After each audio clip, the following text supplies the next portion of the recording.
This is the libertarian hero, Milton Friedman. Oh, well, that's a good start.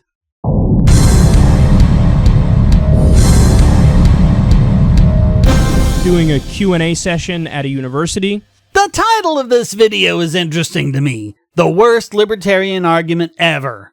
Why would you want to go after the worst? I would think even libertarians could debunk the worst one ever. I mean, we debunk each other's bad arguments all the time.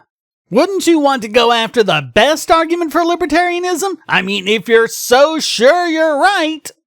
The only reason I can think of for doing this is because you're trying to poison the well. Get it in people's heads already that this is a bad argument so that you don't have to do as much work debunking it. But this could backfire, because worst is relative. If you call something the worst libertarian argument ever, and your debunking fails, that means that you couldn't even debunk the worst one, and they all must be solid, right?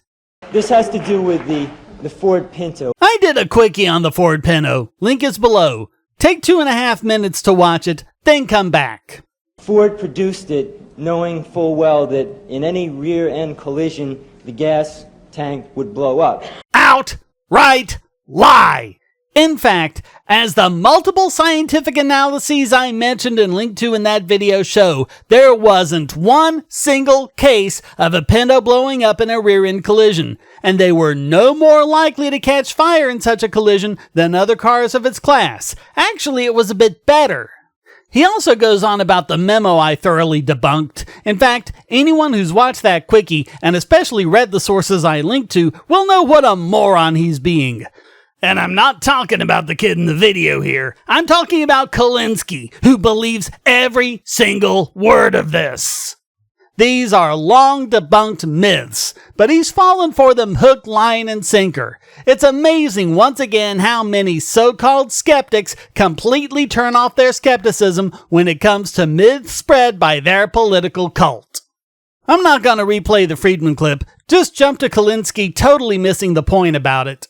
1 million people should starve to provide a safe car. Where the hell did that come from? He explained where it came from, you moron! He was talking about the trade-offs made by moving resources from one area of the economy to another. In order to make cars safer, it takes resources. Those resources have to come from somewhere. How many resources does it take, and what will be the consequences of removing these resources? Yes, he used an extreme example, but illustrations are generally made in extremis when you're considering the principle involved. No one would agree that 1 million people should starve to provide a safer car. But what about 1,000 people? What about 2 people? How many other people is it okay to have suffer for a safer car? He's trying to get you to think about the unintended consequences of your pet policies. But I guess that was a fool's errand. This is the problem with really rigid libertarians. They like to live in this world of theory and hypotheticals and their own mind over empirical reality. But he was talking about empirical reality. The people who were going crazy over the Pinto and how Ford should have spent tons of money to make it safer, they were the ones just going into theory and hypotheticals. The empirical reality is that it would be impossible for Ford to make a safer car without taking resources from somewhere else to do it. See, what the kid was presenting was a real-world situation based on a news story. It's a well-known story now that's even discussed today because it's an example of a time when basic marketplace regulation makes sense. Except it doesn't. It's a myth. Anyone who's actually researched the Pinto knows it. And what does Milton Friedman do? He has to sidestep it. He's not sidestepping. He's unsidestepping your cult sidestep about the question of where you would get the resources to do what you want. Where would they come from? He literally sees no difference between installing a part that costs a couple bucks. There were millions of Pintos on the road. The cost of the part alone would not have been a couple of bucks. It would have been tens of millions of dollars, not counting the labor to put it on and the costs of retooling the assembly process to add it in. What Friedman is saying is that those costs involve taking resources from the economy. And he wants people to ask the question of where those resources come from to see if the benefits outweigh the costs.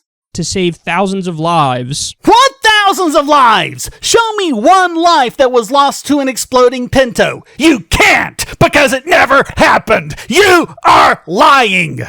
In fact, all total, 27 lives were lost to fires, not explosions, when Pintos were rear-ended. But again, this is actually somewhat better than other cars of its class.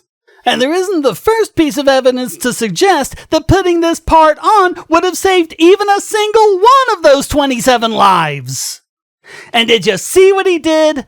The part costs a couple of bucks, but you're saving thousands of lives. He was looking at the cost of installing a single part on a single Pinto with what he was trying to make the total cost of lives in all of the Pintos to be. No honest person would ever think that was a valid comparison.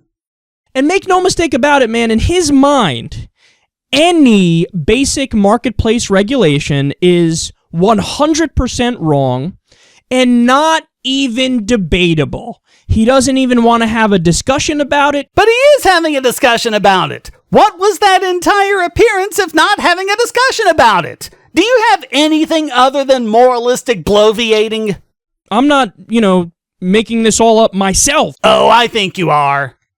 They admit that, for example, they want to get rid of the FDA. At least, people who have read the incredibly well-sourced and well-argued book Healing Our World, written by a pharmaceutical research scientist with far more qualifications and experience than you.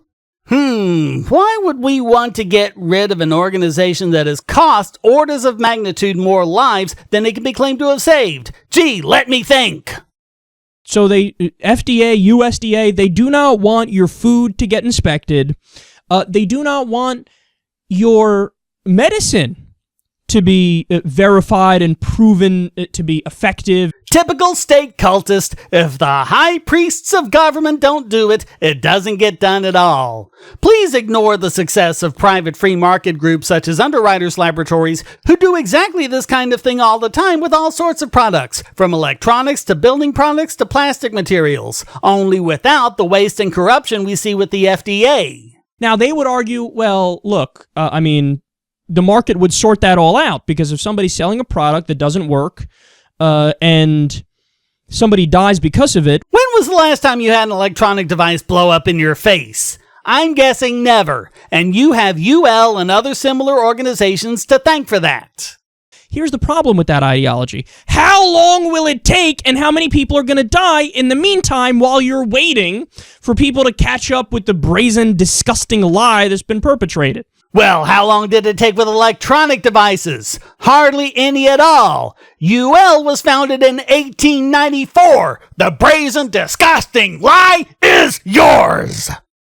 Look, man, they do not want your food to be looked at and inspected to make sure it's not poisoned. Why wouldn't they? Killing your customers is bad for business. If nothing else, dead men don't give you repeat patronage. This is just something that the cultists blindly assert, but never support. Geez, I bet you this guy thinks Upton Sinclair's The Jungle is real too. Take China, for example, recently. They claim to be communist, but there's zero regulation in the marketplace. Are you serious? You can't even own land in China. It's owned by either the state or by rural collectives. Most industries are monopolized by the state, and those that aren't are heavily protectionist towards what they call national champions. Labor laws are not only onerous, but they change so often and vary so much in different places that no one even seems to know what they are at the time. There are even price controls for goods and services deemed essential. Where on earth did you find the claim that it was zero regulation? See, I told you he was just going to be making things up. It's actually one of the most capitalist nations on the planet. And they ended up selling meat. They sold meat as if it was something normal, I forget, like chicken or steak or some shit. And they were selling rat meat. The meat and agriculture industries in China are state-run. So try another one, liar! You know how many people have died from taking medicines that didn't do what they said they did and they had adverse side effects? Yes, and it's a lot less than the people who died waiting for the FDA to approve their medicine. It's all in Ruart's book. For one example, she looks at propranolol, the first beta blocker. She cited a study from Arthur D. Little Incorporated showing that in the 3 years between the drug being introduced in the UK and being introduced in America, time that was solely due to FDA delays, an additional 30,000 people died whose lives would have been saved. The deaths caused by the FDA from delaying the introduction of that one drug is far greater than the total number of lives they can claim to have saved. See, the problem with these guys is that they don't buy into the basic idea of a social contract. We don't buy into it because the concept is completely insane, but I have a whole playlist of videos for myself and others debunking this. Once again, this is all stuff that we've debunked over and over and over again. It's pathetic that people like Kulinski don't even seem to be aware of it. Leave your echo chamber once in a while, Kylie.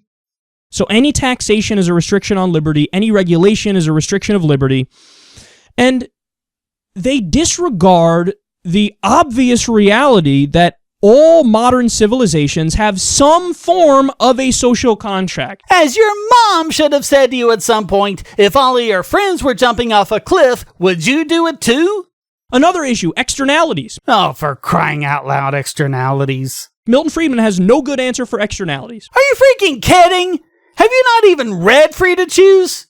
Wait a minute, what am I saying? Of course he hasn't. His next bit, he talks about river pollution. I covered this in my quickie on the EPA. These things really are handy if I do say so myself. His specific example was the Hudson River, but not only had it greatly improved before the Clean Water Act was passed, the cause was actually New York's wastewater treatment and discharge policy. The kid, credit to that kid, because he gave a perfect scenario where it's obvious. No, he gave a myth, and the only thing you had to add to it was emotional bullying.